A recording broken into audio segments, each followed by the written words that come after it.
Изолента Лайф. И у нас в гостях Игорь Юшков. Игорь, ведущий аналитик Фонда национальной энергетической безопасности, эксперт финансового университета при правительстве Российской Федерации. Игорь, здравствуйте. Здравствуйте. Ну что, мы про газ опять хотим вас расспросить. Какие-то, так сказать, непонятные сигналы. То, значит, вот Латвия, Литва, Эстония отказались за рубли. Отказались за рубли. Вот. Только что-то мне это напоминает сразу. Ну ладно. То, значит, теперь какая-то латвийская компания сказала, что не, ну подождите, отказываться, а что делать-то? Вот. И вроде как другие страны тоже колеблются. То есть, вот пока таких яростных отказников у нас не очень много. Можете дать вашу характеристику ситуации, что происходит и как вообще все это сложится в дальнейшем? Получится у нас за рубли с ними или не получится? Ну, если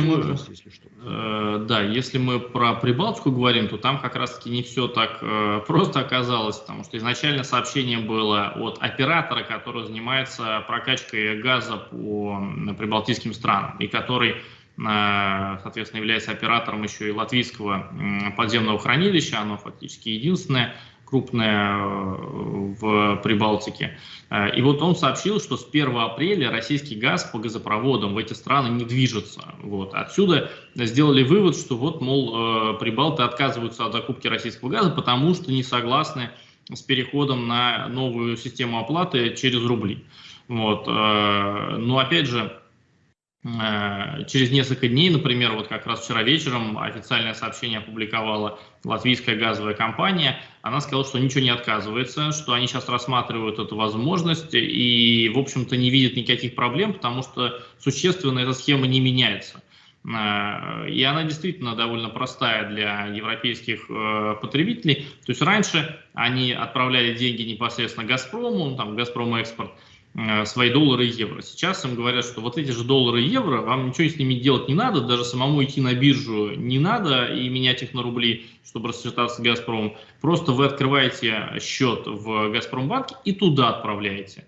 То есть, по сути, с точки зрения европейской компании, для них, в общем-то, ничего не меняется. То есть, раньше ты отправлял одному, а сейчас другому отправляешь.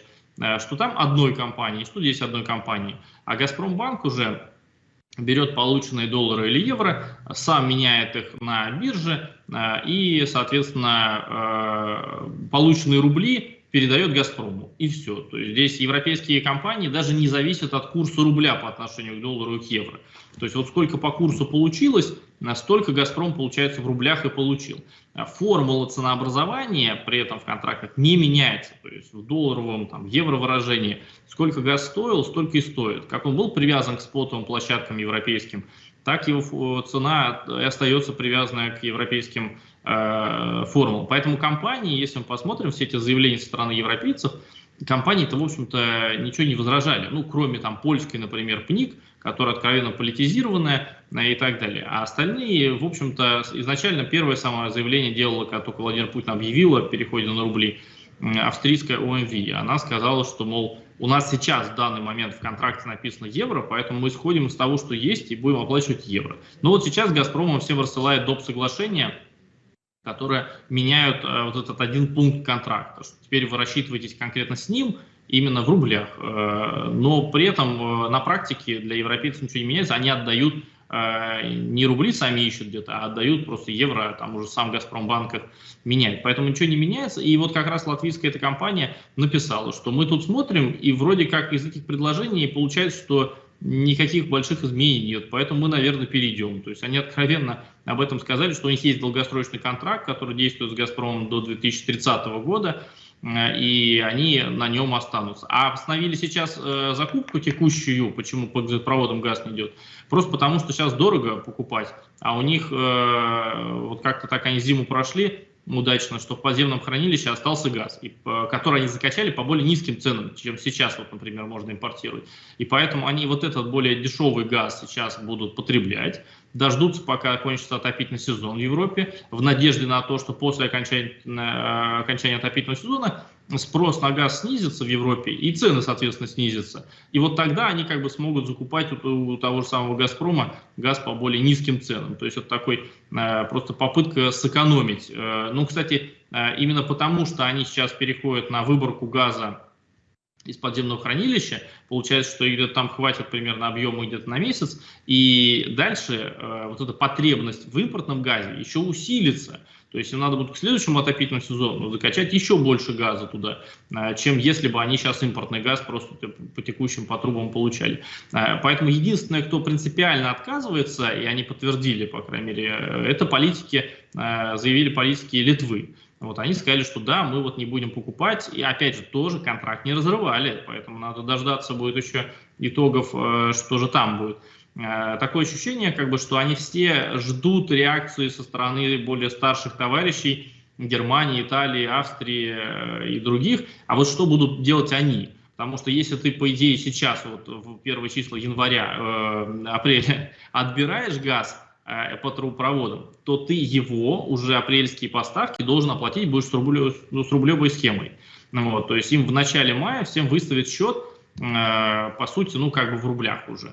Вот, только все это конвертируется, они оплатят все равно евро и так далее. Но вот предполагается, что апрельские поставки ты должен будешь заплатить уже по новой схеме. Поэтому Прибалты остановили и ждут, а что же сделают более крупные страны. Ну вот Литва... Старшие товарищи. Да, Литва, у них есть СПГ-терминал приемный, и если пожертвовать промышленностью, если как бы сказать, что промышленность, все, пусть она остановится, и запитывать только население, ну и там социальные объекты, то теоретически, конечно, СПГ-терминала может хватить.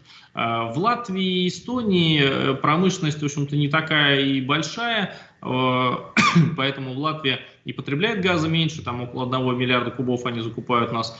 Эстония еще меньше 1 миллиарда кубов закупает. У них в Эстонии есть еще так называемые горючие сланцы, которые еще с советских времен разрабатывались, и до сих пор, в общем-то, они активно их используют. И еще одна хитрость, в Эстонию приходит газопровод из Финляндии, Baltic Connector.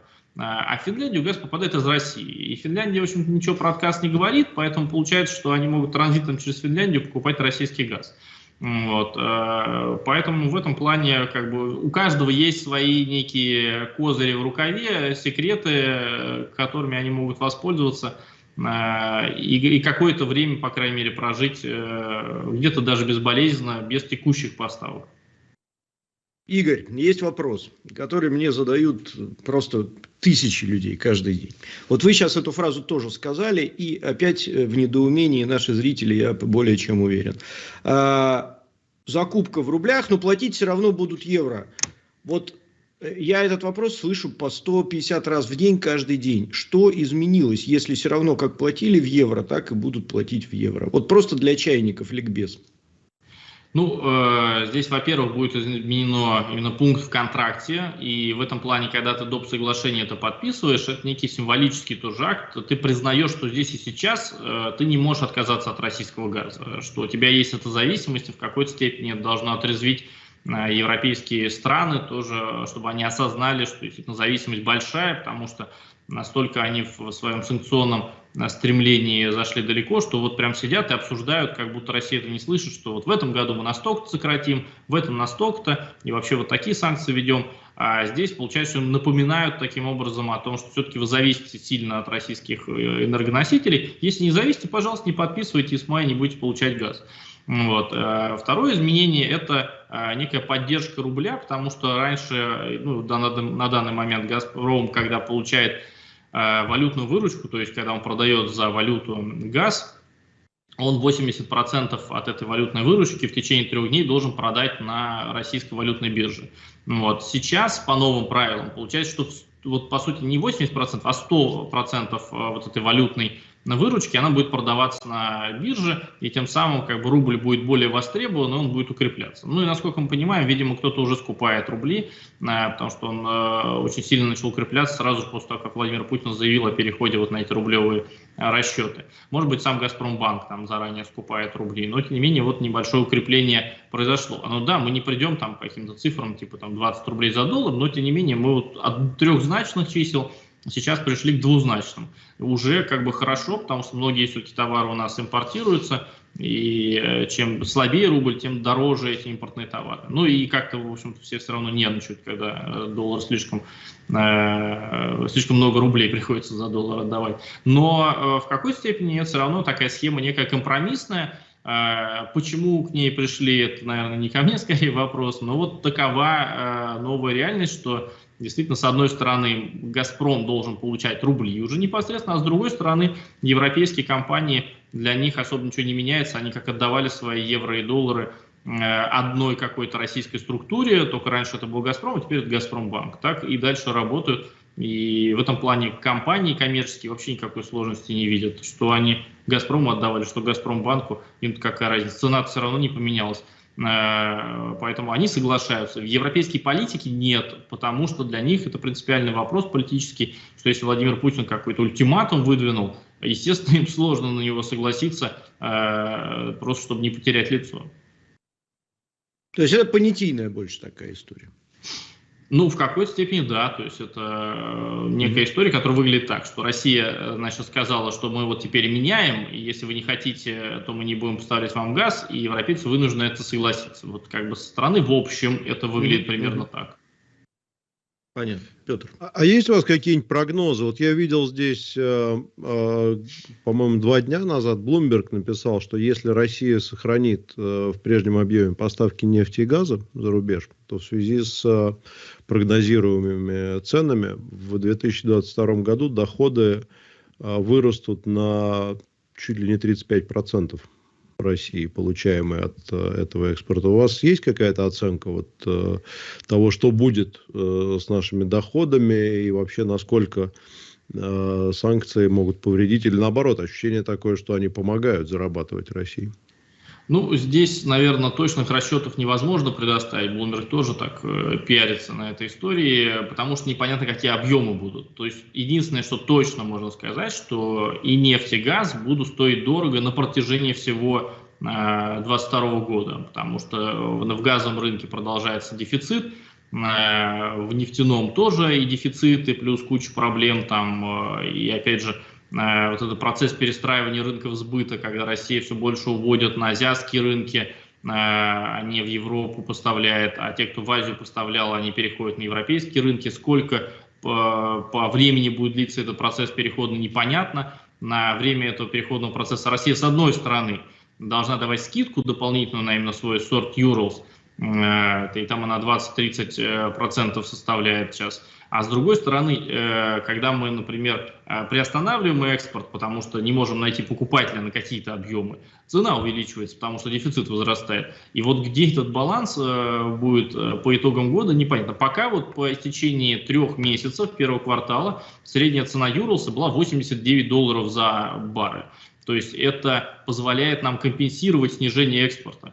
Ну, то есть, да, мы снизили экспорт, но зато мы заработали больше. Это, в принципе, же хорошо, когда ты продаешь меньше товара, а получаешь больше денег. Тебе же не надо тратиться на добычу. Ну, вот. Это тоже надо учитывать, что там себестоимость добычи есть. Поэтому всегда, конечно, выгоднее за $100 получить $100 от 1 барреля, а не от 2. Ну, вот. Поэтому здесь посчитать сложно, тем более непонятно, сколько мы, опять же, газа по итогам года продадим.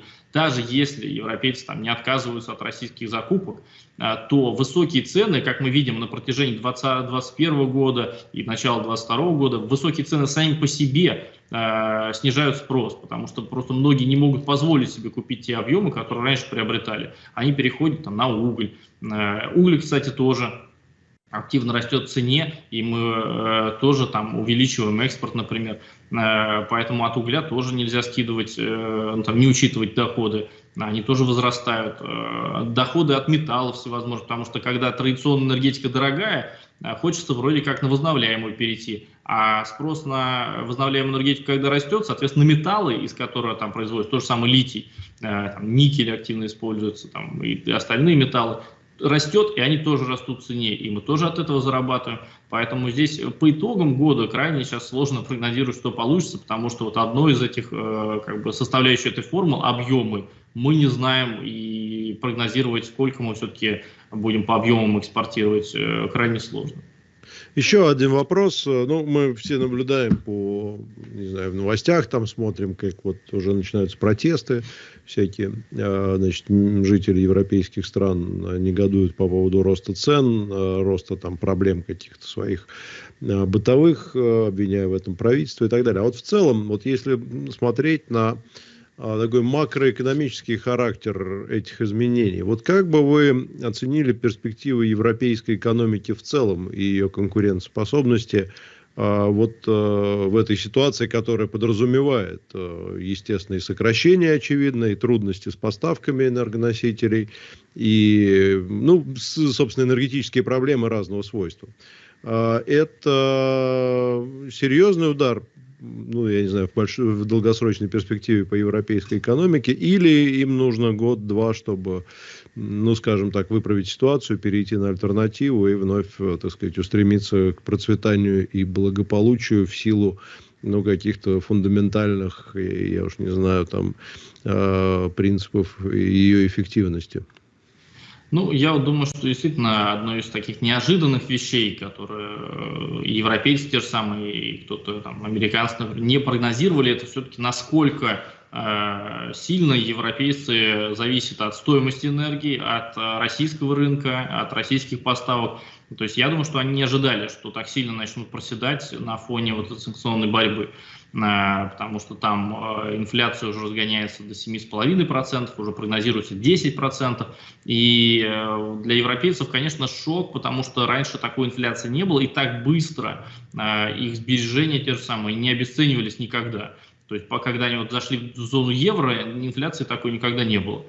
Поэтому, конечно, они к этому не привыкли, и это для них шок, что вот так быстро ситуация, вот конкретно с их благосостоянием меняется, что безработица появляется, что многие предприятия закрываются или сокращают выпуск продукции, что что-то пропадает с полок магазинов, ажиотаж и так далее. Поэтому, конечно, они в этом плане такой неожиданный некий эффект. И когда сейчас говорят об ужесточении санкций против России, вот там готовят уже еще новый пакет какой-то ограничений, европейцы явно что уже с ужасом на это смотрят, потому что чем больше санкций, они уже сейчас понимают, что это напрямую по ним бьет. Значит, будет еще хуже, и еще быстрее инфляция, еще выше цены и так далее.